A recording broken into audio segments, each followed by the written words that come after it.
अभी अपन ये अच्छी तरह से समझने की कोशिश की, एक वस्तु अपने नियंत्रण, ठीक है, कैसा रहता है, नियंत्रित कैसा रहता है, नियंत्रण कैसा दिखता है। इस आंखों में जो नियंत्रण रेखा को देखने की बात आंख भी गवाही देता है कि प्रत्येक एक, चाहे एक छोटे से छोटे एक क्यों ना हो, बड़े से बड़े एक क्यों ना हो, इसके सभी ओर सत्ता घिरा हुआ दिखाई पड़ती है, आंखों में दिखाई पड़ती है। यही चीज है जो इकाई की स्थिति, गति, मुद्रा, भंगिमा, विन्यास, हर एक का नियंत्रण रेखा यही। इसी से ये नियंत्रित रहने से और डूबे रहने से वह अपने आप से संरक्षित रहना पाया जाता है। यह मुख्य में उस बात को ध्वनित करता है, वस्तु की शाश्वतीयता इसी नियंत्रणवश, ऊर्जा संपन्नतावश नित्य वर्तमान, ये उस जगह को ध्वनित करता है। ये ध्वनि से हम नाशवाद से काफी, नाशवाद से जैसा भयभीत होते हैं, वो भयभीति से दूर होने की एक बहुत अच्छी रास्ता है, सुलझा हुआ रास्ता है। इसमें कोई किसी का वकालत की जरूरत नहीं है। स्वयं चिंतन पूर्वक अभयता की जगह को पहचाना जा सकता है।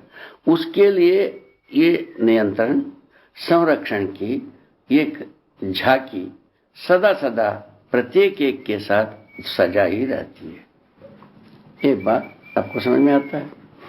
इसी एक के संज्ञा में जो कुछ भी है, इन्हीं में कुल मिलाकर के यही आकर्षण, प्रत्याकर्षण, विकर्षण, ये सारे चीज ये नियंत्रण रेखा में ही होता रहता है। नियंत्रण रेखा से बाहर जाकर के कुछ नहीं होता है। अब स्वयं में एक में अनेक क्रियाएं होते हैं, उसमें परस्पर नियंत्रण संतुलन की बात होती है। उसमें जो कुछ भी ताकतें हैं, ये स्वयं के संतुलन के लिए स्वयं लगाता है और सदा सदा बने रहने के लिए सत्ता में नित्य संरक्षण है। इस ढंग से हम नाश के भय से मुक्ति होने की मार्ग है। एक ये है। दूसरा बात आती है नाश की भय से मुक्ति की, जीवन नित्य है, जीवन अक्षय शक्ति, अक्षय बल संपन्न है, जीवन का मृत्यु होती नहीं है, ना परिणाम होता है। अब होगा क्या भाई जीवन में? जागृति होगा या नहीं तो भ्रम रहेगा। दो ही धंधा है, ठीक है। इसके पहले की क्या थी? सारा भौतिक संसार में, रासायनिक संसार में श्रम, गति, परिणाम, इन तीनों पीछे पड़ा रहा। अब जीवन पद होने के पश्चात जीवन में क्या होगा? परिणाम का बातें समाप्त हो गई।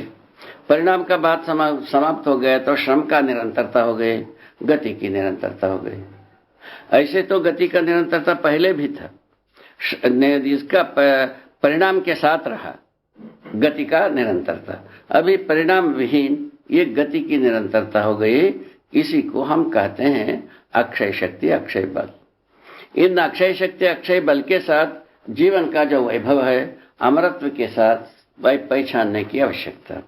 जो जीवन का अमरत्व समझ में आ जाए, ठीक है, ये समझ में आने से मृत्यु भय से आदमी छुटकारा पाता है। मरने की भय से माने आप सर्वथा मुक्त हो सकता है। यदि भय से मुक्त हो जाता है और धरती पर आदमी सर्वाधिक काम सऊर से कर पाता है। भय से मुक्त होने से सर्वाधिक कार्यों को भय से मुक्त होकर कर पाता है आदमी। भय से पीड़ित रहते हुए सही कार्य को भी हम गलत कर देते हैं। छोटी सी बात, क्या बात है? छोटी सी बात, भय के वशीभूत होकर हर सही कार्य को गलत कर देते हैं। भयभीत हो गए, एक आदमी हल जोतने लगा, कूड़ सीधा होवे नहीं करेगा, कूड़े सीध नहीं होगा ना, दिमाग के सीध रहेगा तो कूड़ काय को सीध होगा भाई? तो घर के अंदर रहेगा, वो जहां बैठना है वहां बैठेगा ना, और कोई विकट स्थिति को पैदा कर देगा, डांटेगा, डपटेगा, ये होगा, वो होगा, ये होगा, स्वयं परेशान रहेगा, दूसरों को परेशान करेगा। वो तो सिद्धांत आता है, जो जिसके पास रहता है उसी को आवंटित किया करता है। उस आधार पर मनुष्य को शायद है ये भय से मुक्त होना बहुत आवश्यक, एक आवश्यकता। समस्या भी एक पीड़ा, समस्या को समाधान से तृप्त करने की आवश्यकता। समाधानित रहने से, भय से मुक्त रहने से आदमी सभी कार्य को शऊर से करता है। समाधानित रहने से मनुष्य के साथ जितने भी परिस्थितियां आता है उसका जवाब हो जाता है, एक दूसरे की संतुष्टि मिलने की तरीका निकलती है और प्रसन्न होने की दिन आती है, एक क्षण आती है। इसलिए समाधान एक बहुत ही मूलभूत आवश्यकता है और अभयता एक मूलभूत आवश्यकता, भय मुक्ति एक आवश्यकता। ये दोनों होने के बाद हम समृद्धि के पास जाते हैं। ये तीनों मिलने के पश्चात सहअस्तित्व प्रमाणित होता है। इस ढंग की मानव का जो कुछ भी झांकी बसी हुई है, सजी हुई है प्राकृतिक नैसर्गिक विधि से, वो इसी को सदा सदा बताता है। इसको मनुष्य पहचानने की व्यवस्था है, मनुष्य पहचान करके प्रमाणित करने की व्यवस्था है। पहचानने जाता है तो समझदार होता है। क्या बात है? जैसा एक परमाणु दूसरे परमाणु को पहचानता है, वो एक अणु के रूप में रचना हो जाता है। एक अणु दूसरे अणु को पहचानने से अणुरचित रचनाएं हो जाते हैं। एक कोशाएं दूसरा कोशा को पहचानने पर एक कोशाओं से रचित रचनाएं विविध प्रकार से हो ही जाते हैं। और एक ईटा दूसरे ईटा को पहचानने की विधि से दीवार सीधा हो जाता है। इसी प्रकार हर एक रचनाएं एक दूसरे को पहचानने के क्रम में रखी हुई है। हर रचना, हर सही रचना, हर सार्थक रचना कुल मिलाकर के एक दूसरे को पहचानने के क्रम में रखा हुआ है। इस ढंग से बना। उसी में मनुष्य भी वैसी में आता है। एक मनुष्य दूसरे मनुष्य को पहचानने के क्रम में ही सही गलती होती है। ठीक हो गई पूरा? चाहते हैं क्या है पूछा तो सही चाहते हैं। सही चाहना हो तो सबूर से पहचाना जाए। क्या सबूर से पहचाना जाए भाई? तो हर मनुष्य ना समाधान चाहता है, इसीलिए समाधान से जुड़ा जाए। हर मनुष्य भयभीति से मुक्ति चाहता है, माने अभयता से जुड़ा जाए। हर व्यक्ति समृद्धि को प्यार करता है, स्वीकारता है, इसीलिए समृद्धि से जुड़ा जाए। तो इसे अस्तित्व सहज रूप में ही हम सह अस्तित्व में हैं, इसीलिए सह अस्तित्व से जुड़ा जाए। जोड़ने की 4 तरीका हो, 4 आयाम हुए। आप हम मंगल मैत्री समाधान पाने का और सुखी होने का 4 आयाम हुए। सह अस्तित्व विधि से हम सुखी हो सकते हैं, अभयता विधि से सुख की संभावना बन जाती है, समृद्धि विधि से सुख की संभावना आती है, समाधान विधि से सुख की संभावना आता है। सुख की संभावना का 4 डायमेंशन अपने आप से रखा हुआ। इसको प्रयोग करना है नहीं करना है उसको डिसाइड करना है, ये तो व्यक्ति ही करेगा। प्रयोग करना है तो समझदार होगा ही, नहीं प्रयोग करना है तो समझदार होगा नहीं। ठीक है? समझना वस्तु की ही होगा, समाधान वस्तु के रूप में क्या चीज है। अभय अर्थात भय से मुक्ति वास्तविक रूप में है क्या चीज? वस्तु के रूप में।